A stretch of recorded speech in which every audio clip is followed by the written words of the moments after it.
Well, let this be a warning, okay? This is a concern. If you receive a text message from CMS, it usually means you have to do something, okay? And if they're sending you a text message saying you haven't paid, okay, even though you have paid at that point, you need to do something about it. And what I mean by that is if you've got portal access, you need to log onto the portal, because the text message is like a precursor to some action you need to take. And on the portal, they will ask you about your last 3 payments that were due, and they will ask you, did you pay those payments and when did you pay them? And they will then ask you to upload evidence, okay?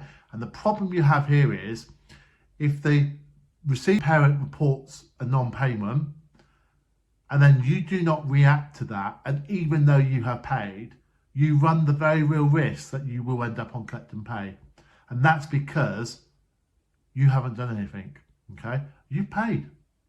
You thought you didn't have to do anything. You didn't do anything. You end up on collect and pay.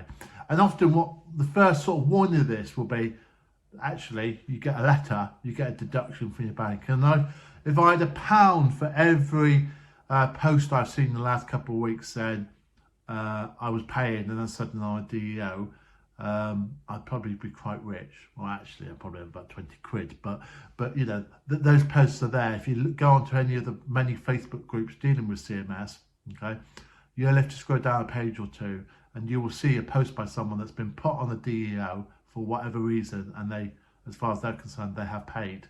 Okay. The trouble is the CMS don't have that, and the trouble is if they've not submitted the evidence to prove it, the CMS have to go on the basis of what the receiving parent states. Okay, so with all these interactions with the CMS, both parties are involved. There's some interactions with CMS, there doesn't need to be an interaction by both parties, but both parties have to be informed of the process. Okay, so for example, if someone loses their job and they report they've lost their job and they sign on to universal credit, that's happened, but the receiving parent can't sort of ask for a reconsideration of that because that's actually happened. But the receiving parent is obviously told that their income's going to go down due to the fact that the other person's not in a job. Okay, so this has been quite a long video, and all I really wanted to say is, look, they've changed the process. Potentially now payments can only be 3 days late, and obviously once a payment is reported, they do start the process, which involves a text message being sent, okay, which notifies obviously the paying parent that the receiving parent has not received their payment.